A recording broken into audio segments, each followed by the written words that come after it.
de par sa situation au Moyen-Orient. Est-ce que ce pays se sent menacé au point d'être toujours à la défensive? Il est très menacé. Sérieusement menacé. Mais je vais vous surprendre. Par lui-même. Par lui-même. Israël, Par lui-même. Israël est sa propre menace. Parce que la conception qu'il a de lui-même, de son origine, de sa fin, l'idée qu'Israël se fait de ses relations avec les autres nations, fait qu'Israël est sa propre menace. Qui menace Israël au Moyen-Orient? Personne ne menace Israël. C'est la création d'Israël qui est la menace fondamentale dans le Moyen-Orient et dans les relations internationales. Donc il ne faut pas qu'on inverse les choses. Israël, c'est une menace pour le monde entier. C'est une menace pour la paix mondiale. Voilà un pays qui ne respecte aucune résolution de l'ONU, qui foule au pied le droit international, qui tue les dirigeants étrangers comme bon lui semble, qui menace, assassine les gens dans le monde entier comme bon lui semble, au nom de sa prétendue élection. C'est quand même extraordinaire. Israël, on va dire les choses comme elles sont, hein. C'est un État nazi. Le nazisme, de manière fondamentale, c'est la conception de la supériorité d'un peuple sur les autres. Sur les autres. Hitler, la supériorité de la race aryenne, sa pureté. Israël est bâti sur ce fondement-là. C'est ça l'idée du peuple élu. Hein. C'est un État colonial. Il pratique la colonisation jusqu'à aujourd'hui sur les terres palestiniennes. Jusqu'à aujourd'hui. C'est un État d'apartheid. Vous avez là, Netanyahou, un de ses projets, c'était d'inscrire dans la Constitution l'idée qu'on a fait à une nation juive. C'est-à-dire que c'est grave, quand vous faites ça, ça devient comme à l'Afrique du Sud. C'est-à-dire que vous aurez deux catégories de races là-bas. La racialisation d'Israël, telle que Netanyahou l'envisage, lui et ses alliés, va aboutir à l'extinction juridique et constitutionnelle des autres habitants de ce pays qui ne sont pas juifs. C'est un État criminel et assassin, terroriste. C'est un État terroriste. Il sème la terreur. Tout ce que je dis là est documenté et démontré. Hein? Je parle devant un diplomate. Ce que je dis là est documenté et démontré. C'est pas, on ne parle pas en l'air. Tout à fait. Voilà, donc, il sème la terreur dans tout le Moyen-Orient à partir de l'idée qu'il s'est fait de ses frontières. Il n'a pas de frontière. Quelle est la frontière d'Israël? C'est la frontière qu'eux, ils se donnent. Le grand Israël. Ce qui suppose de découper la Syrie, de découper l'Égypte, de découper tous les pays de cette... La Jordanie. La Jordanie, là, c'est dans leur poche. Mais c'est incroyable. On ne conçoit pas un pays qui a une telle idée de lui-même. Donc, il faut d'abord qu'on décrive à quel état on a affaire. Il est au-dessus de l'ONU. Il est au-dessus du droit international. Il est au-dessus de tout le monde et il se conçoit et se pense comme tel. Netanyahou en est l'expression la plus caricaturale, mais même la gauche israélienne partage ce fond-là. Les méthodes sont peut-être différentes, mais ils partagent tout ce fond-là. Ça s'appelle le sionisme. Donc, la principale menace qui pèse sur le monde, c'est l'État d'Israël. À ne pas confondre avec les Juifs. Hein. Je parle de l'État d'Israël, pas confondre avec les Juifs. Il faut faire la confusion. Oui. Tout à l'heure, le docteur Jean nous a posé la question d'où venait l'origine de sa puissance. Mais c'est un peuple très organisé. Et le sionisme est encore plus organisé. Puisque le sionisme, on n'a pas le temps d'en parler ici, c'est l'idée de prendre le peuple juif en otage pour le mettre au service d'un projet qui est ce qu'on voit, c'est le talmudisme. Osser Belek n'est pas là, et il connaît très bien cette affaire. Et quand vous lisez les principes du Talmud, vous avez froid. C'est-à-dire, c'est effrayant ce qui est dit là-dedans. C'est effrayant. Netanyahou, c'est un talmudiste. Assumé, il ne cache même pas. C'est incroyable. Ils sont très organisés. Il ne faut pas réduire Israël à sa portion territoriale. En termes d'organisation, c'est l'organisation planétaire. En termes de puissance de lobby. En termes de puissance financière.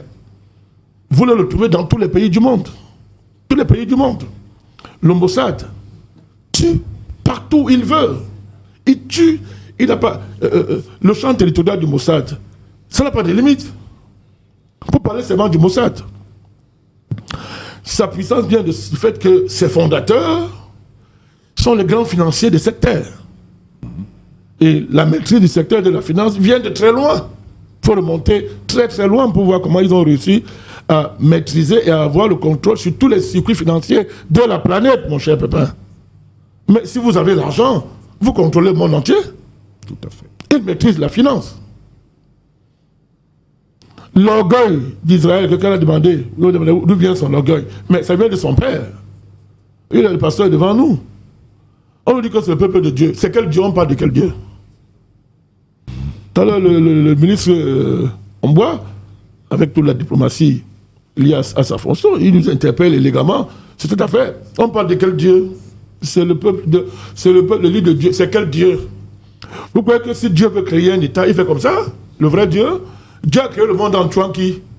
Mais prenons le principe biblique. Est-ce que pour créer le monde, Dieu a assassiné les gens partout? Pas du tout. Et c'est pour créer un petit État qui va tuer le monde entier?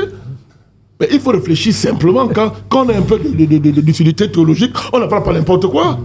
C'est-à-dire par le titre théologique. Israël, c'est un État diabolique. Pas avoir peur le mot. Dieu ne peut pas se comporter comme ça. Mais il faut raisonner. Dieu, pour créer le monde, a tué qui? On nous a dit, c'est pas la parole que Dieu a créé le monde, monsieur le pasteur. C'est pas la parole. Il dit la chose est. Mais pour créer un État... la chose est réaliste. Il dit d'après le principe biblique. Tout à fait. Il ne met pas ce principe-là. Et d'ailleurs, c'est même pas faux, puisque l'autre principe cosmogonique, etc., ne sont pas loin de ça. Donc, je vous dis, est-ce que Dieu, pour créer un État, a besoin de mettre le monde entier en danger, de tuer tout le monde? Il faut qu'on réfléchisse. Cette aliénation spirituelle et religieuse, le ministre l'a dit, est à l'origine du transfert puissant d'énergie que nous faisons inconsciemment à ce peuple-là, et ça nous entraîne à ce qu'on voit là. C'est un État diabolique. Son orgueil vient de son père. Satan, toujours du point de vue de la Bible, un des critères de Satan, c'est l'orgueil. C'est l'amour de l'argent, la cupidité. Mais tout ça, tous ces traits-là, on voit ça sur ce peuple-là. Il fait la guerre à tout le monde. Voilà un malade mental qui a la tête d'Israël. En moins d'un an, regardez le nombre de guerres qu'il a engagé. Regardez le nombre de guerres qu'il a engagé.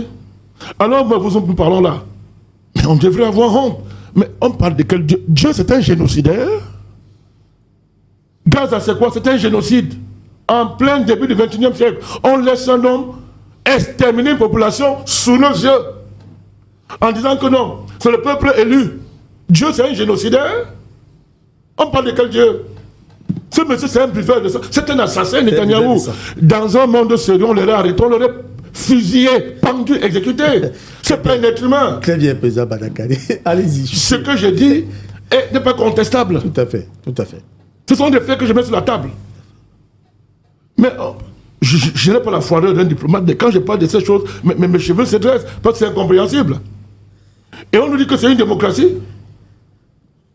L'Occident protège ça. L'Occident est co-génocidaire à Gaza.